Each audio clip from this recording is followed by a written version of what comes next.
different piece. So I'll go ahead and I'll start off with our victims. No. And there are 8 victims, primary victims, and these are 8 different women. And plus 2 other corpses. Well, yes, this is why we're just talking about right now. We're just going to name off our primary victims. The 8. The 8. And they were murdered between 2005 to 2009. And on the outset, again, if we haven't said this, these murders are unsolved. Yeah, and by the way, this is in Jennings, Louisiana, a little small town of about 10,000 people. About 10,000, yeah. Now, I'm thinking about this. Now, we live in Portland. Mm-hmm. Which averages about 20 murders a year. Mm-hmm. And Portland is infinitely larger than Jennings, Louisiana. much larger, yeah. That's for a town that size. That's a hell of a lot of murder. Yeah, and I guess that there's the 8.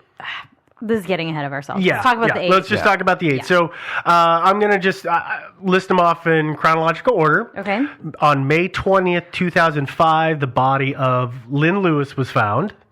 We're doing chronological of discovery, right? Of discovery, okay. Yes.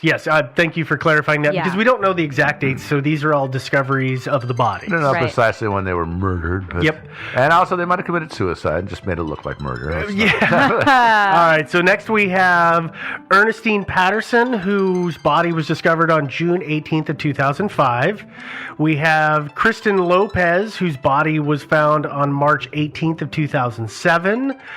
Whitney Dubois, who was found on May 17th, 2007. Laconia Brown was found on May 29th of 2008. Crystal Zeno, is it Zeno or Zeno? I think it's Zeno. I think it's Zeno. Yeah, Zeno. Zeno was September 11, 2008 was found. Brittany Gary was found on November 11 of 2008. And then lastly, Nicole Guillory was found on August 19th of 2009. And they're all young women. The youngest, I believe, was 17, and the oldest was 30 years old. Yeah. So they're in a very pretty tight age range. And we'll just talk a little bit about the murder victims themselves. In this town, it's rampant with drug use. Yeah, they all knew each other. There's prostitution is known to have taken place. And these girls were all prostitutes at one time or another. It is believed that they were all prostitutes. I'm not gonna 100% say. I'm not gonna cast aspersions on the dead, but they frequent the same place, which is it the Joe, help me with the pronunciation. Bordeaux.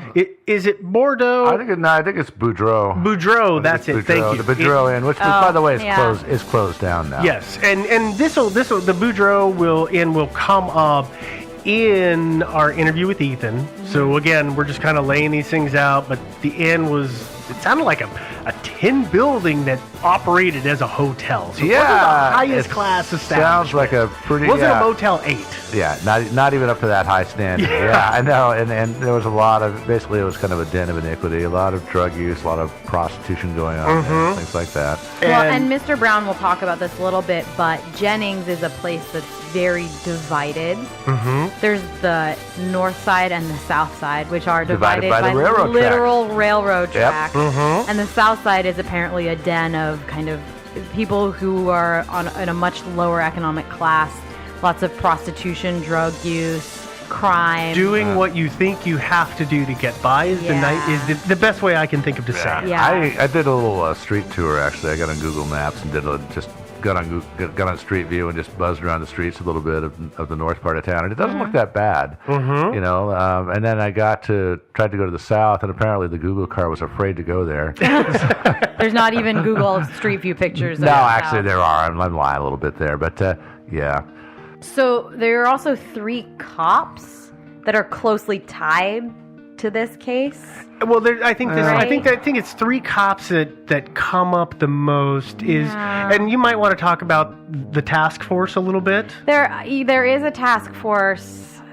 Combined, it's like local cops. It's local cops, and FBI, and county cops, and state cops. And, is the FBI on there? I wasn't clear on that. Theoretically, they're involved. Yes. But they're a local branch of the FBI, right? Mm-hmm. It's not local office. Yes. Yeah. So these people all know each other, but the 3 main cop players that are kind of brought up that are really tied into the case. First one, not tied into the sense stress that there's any indication that they have any they've actually got involvement in the murders. Nefarious, but there's questionable actions. We'll talk about this a little bit. Well, and let me preface what Joe said there, and I don't know. We're pretty deep in this, and that's why I want us to back up a little bit. Yeah. For our listeners, I don't know about you two, but I've had my head deep in this story for 3 weeks, to the point that I've been talking about this story to everybody I know, to the point that I know that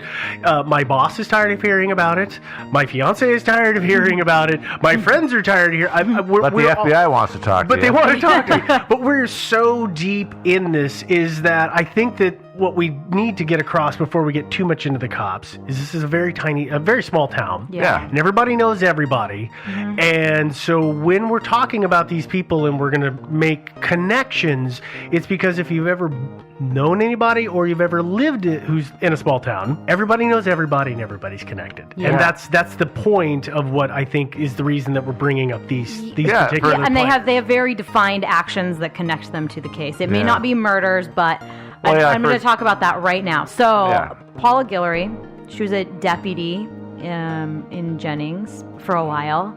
She is no longer a deputy. She has since been fired. She was part of the task force, and she was charged with managing the evidence in a case against a guy named Frankie Richard, who we're going to talk about in a minute, because about $4,000 was missing after it was cataloged. It just went missing out of evidence. So she was accused of taking that money. Yeah, and it was actually when she was turning it in to be cataloged, that's when it came up missing. Yeah, and I know that Ethan talked a little bit about this, so we'll get a little bit into the nitty-gritty of that. But she was fired for theft and claims of tampering with the evidence or theft of evidence. Mm-hmm. And she was at one time married to a man named Terry Guillory. Also a cop, who was actually the warden at the local jail, who is cousins with one of the murder victims. Yeah. The seventh murder victim. So he was the warden at a local jail, and he was alleged to have tricked out female inmates, which I guess means... That means you put really cool accessories on them. He was, it's essentially, he was pimping them out. Yeah. Which is not a good thing to have somebody in a position of authority doing. No, agreed. Yeah, that kind of stuff happens, though. And then Officer Warren Gary, who, as far as we can tell, has no actual relation to Brittany Gary, who was victim number 6, if you're keeping track. And he... I don't want to get too deep into it, but he purchased a truck that was probably evidence and then detailed it, thus negating any evidence that would have been in said truck, and he purchased it from Warden Terry Guillory. Actually, Guillory brokered the sale. He actually bought it from somebody who was in jail for passing bad checks. And that evidence, just so we can tie it back to our victims, would be related to the Lopez murder, which is victim number 3. Yeah. So those are the 3 main police officers that we'll talk about a little bit in regards to this case. Okay, now we've talked about the Polizei, the Popo, the Fuzz. Let's talk about some of the other local characters. There's a guy that's kind of at the center of a lot of this stuff, whose name is Frankie Richard. Frankie's an older guy, and he's been around the block a few times. He has got his fingers in a lot of pies in Jennings. Mm-hmm. He is alleged to be a major pimp, and it's rumored that he actually pimped out all the women who were murdered. All but one, actually. Oh, okay. Yeah, it was it was all but one of them he had pimped out. Yeah. He's involved in various other things, like, for example, the raid where Paula Guillory, the policewoman that we just talked about, that got her in hot water, was a raid on his house. So he and a bunch of other people in this particular instance had been running this ring where they broke into people's homes and stole stuff, including cash and coins and jewelry and stuff like that. And so they raided, including Paula Guillory and some other people. They raided his home and arrested a few people and confiscated a bunch of material, including the evidence that she was supposed to turn in. $4,000 of which turned up missing. So that was all Frankie Richard. So he's been involved in a lot of this. And if you talk to if you talk to Ethan Brown actually spent a lot of time hanging out with Frankie Richard. He's kind of the crime kingpin of Jennings. Yeah, he doesn't sound like the kind of guy I'd want to sit around and have a beer with. No. I've watched interviews with him, and is he creepy? Is creepy the word to use? Creepy is the word that I would use, but in the way that it's unsettling to talk to people who might not be all the way there. Generally. Oh, you mean a long-term drug user? Somebody who's been using drugs for a long time, and they're talking. He's talking, and they seem to be lucid, but stuff. But he's just not. There's something there. It's just like there's a wire that's not totally connected. He's not in that weird. Well, the guy. It's hard to describe. He himself admitted to like decades of drug abuse and alcohol abuse. Well, he definitely. Yeah. And I unfortunately, just because of where I grew up, I know a lot of people like that, and so I totally understand what you're saying. Where you something. Talk to somebody and you're like. I guess it's that there's a bit of emotional connection that seems to be missing. And I also think that it's the loose wire that you talked about. Yeah. I actually think it's not loose. It's connected to the wrong spot, and they make a lot of weird, rapid jumps. Yeah. And that's through that's unsettling. That's a lot of heavy drug uses. Those are the people that I've always found were like that. They just they skip back and forth. It's like a needle on a record that is in a car driving down the road. It's just bouncing around. I've known people like that, and again, we'll post a link to a video of an interview with him, but it's sorry not to go off on a tangent. No, that's fine. But yeah, anyway, so he creeps me out. So we talked about Frankie Richard. Just another aside about Frankie, he was actually they actually tried to put him on trial for one of the murders because somebody named, this is another character I'm going to introduce here now, Tracy Chasson is a female person who claims that she saw Frankie and his godniece Hannah Connor murder Dubois, who was which one? She was the fourth victim, I believe. Mm-hmm. Yeah. Okay. So Tracy actually claimed to have seen Frankie Richard murder a couple of different people, and then of course I mentioned Hannah Connor. That is again Richard's godniece, and they spent some time hanging out together. In terms of the Dubois murder, which of course Frankie never actually got tried for because for lack of evidence. She claimed that she was sitting around getting high with Dubois, Hannah Connor, Frankie Richard, and herself. And Frankie made a move on Dubois, wanted to have sex with her. She refused, so he got angry, beat her up, and then supposedly Hannah Connor held her down and they drowned her. Mm-hmm. I don't know how that works exactly. You pour 7-Up down her throat until she can't breathe anymore. But I don't want to. No, we won't go into the grisly details. But let's just say that she was found next to it's canal because the area it's in Louisiana, so it's surrounded by canals, and they drowned her. She was drowned, and actually that brings up one thing that I did forget to mention when we were talking about our victims is that 6 of our 8 victims we don't have a confirmed cause of death. Their bodies were too decomposed. They were too decomposed. They believe it was asphyxia, but they can't confirm that. And then the other 2, which this is terrible, but the other 2, they know the cause of death because their throats were cut. Slit. Slit. Totally. So I just, because that one, I know they talked about drowning this particular individual. Okay, now speaking of some of the other characters involved, there's a couple of guys, Byron Jones and Lawrence Nixon, who are just general ne'er-do-wells who hung around Jennings. They were charged for Patterson's murder. Patterson was the second victim. She was discovered in 2006? No, 2007? 2005. Oh, 2005, yeah. Okay. So they were charged with her murder, but the charges were dropped due to lack of evidence. Mm-hmm. Yeah, just which is a reoccurring theme. There's not a lot of evidence, and either these guys are really good, or covering up evidence, or I guess if you toss the body somewhere and it's not found for a long time, but by the time they find the body, all the evidence has sort of been washed away, Mm-hmm. And so Connie Seiler, so she was the last one to see Lopez alive. Lopez was the third victim. and she was involved with this pickup truck that was brokered by this one cop to another cop who bought it. And we'll get into that which we talked about just a little bit ago. Later. But she was peripherally involved because of her pickup truck. Maybe she used the money from that sale to pay off a bunch of bad checks and get herself out of trouble. So those are just some of the other major players. Now let's talk about a couple of the because I know you in the beginning you mentioned that there's some other murders. Yeah. And when we talk to Ethan, and this will come up in the interview, is that there is a huge murder rate and there's a huge unsolved murder rate, but or number of murders. But there's a couple. It's a low clearance rate. Low clearance rate is a good way to put it. Yeah. There's a couple of other facts that you should probably already pretty far along.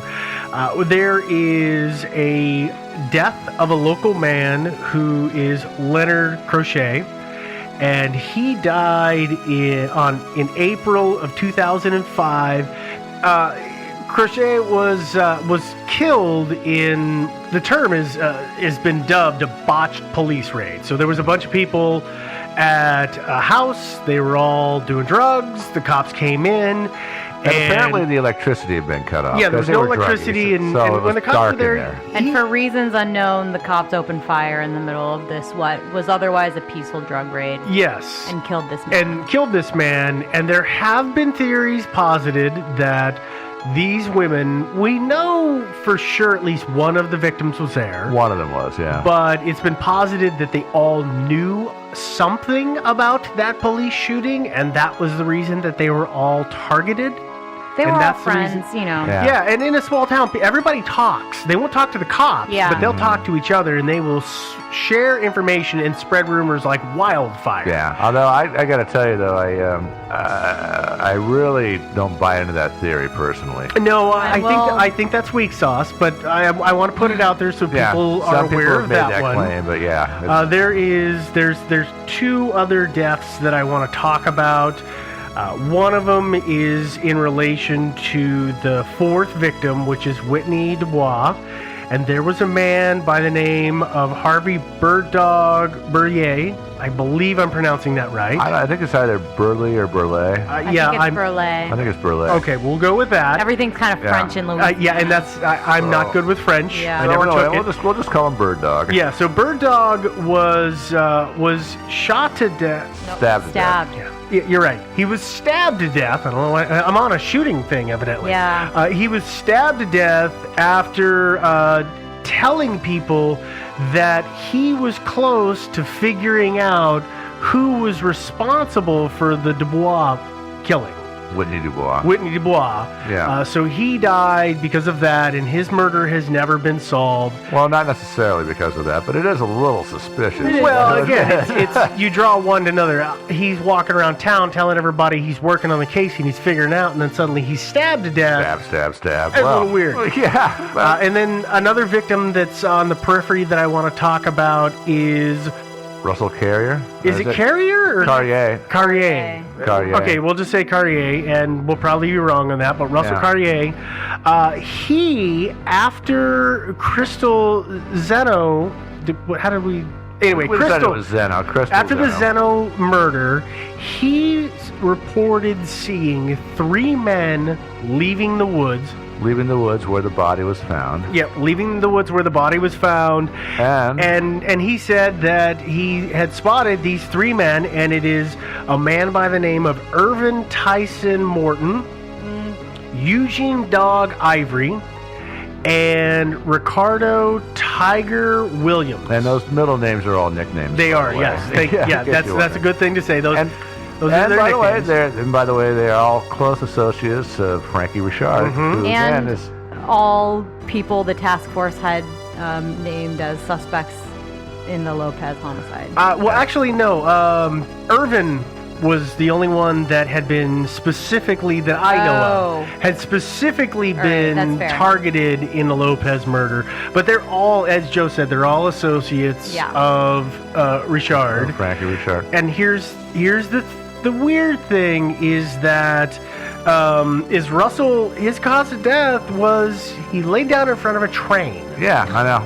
That's one of my favorite napping spots is on railroad tracks, yeah. Yeah. So he was snoozing on the tracks and the train came along and killed him. Mm-hmm. So nothing suspicious about that. No. Definitely not. No, that's Nothing totally at all. normal. Yeah. And I Totally think, normal. some people said, oh, yeah, it was a suicide, but, like, no, I don't know that there's